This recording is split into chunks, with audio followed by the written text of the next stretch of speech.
Magandang hapon po sa ating lahat. Ngayon ay Huwebes, March 14, 2024 at narito po ang latest weather update.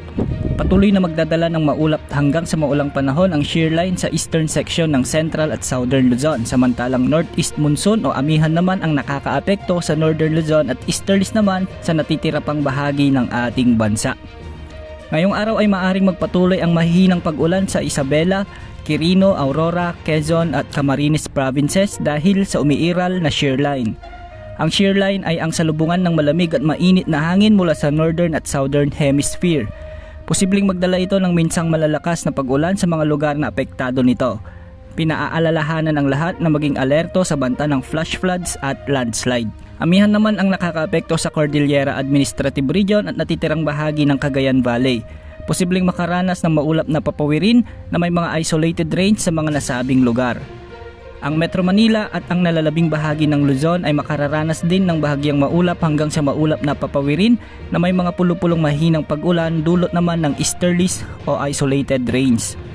Samantala, ang nalalabing bahagi ng bansa ay magkakaroon ng bahagyang maulap hanggang sa maulap na panahon na may mga pulupulong pag-ulan, pagkidlat, pagkulog dahil sa easterlies o ang mainit na hangin mula sa karagatang Pasipiko.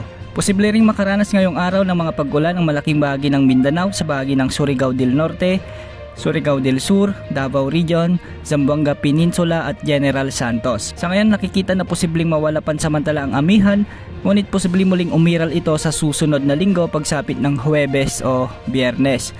Maaring ito na ang huling bugso ng nasabing weather system at unti-unti na ang transition ng panahon sa tag-init o mas kilala sa ibang bansa bilang summer. Wala rin tayong nakikitang posibilidad na magkaroon ng sama ng panahon gaya ng low pressure area o bagyo na pwedeng makaapekto sa ating bansa sa loob ng 3 hanggang 5 araw. Posibleng umabot naman ngayon sa 41 degrees Celsius ang pinakamataas na heat index sa may Cotabato City, samantalang 40 degrees Celsius naman sa may Aborlan, Palawan, Masbate City, Verac, Catanduanes, Pili, Camarines Sur, Rojas City, Iloilo City, Zamboanga City, Catarman at Catbalogan.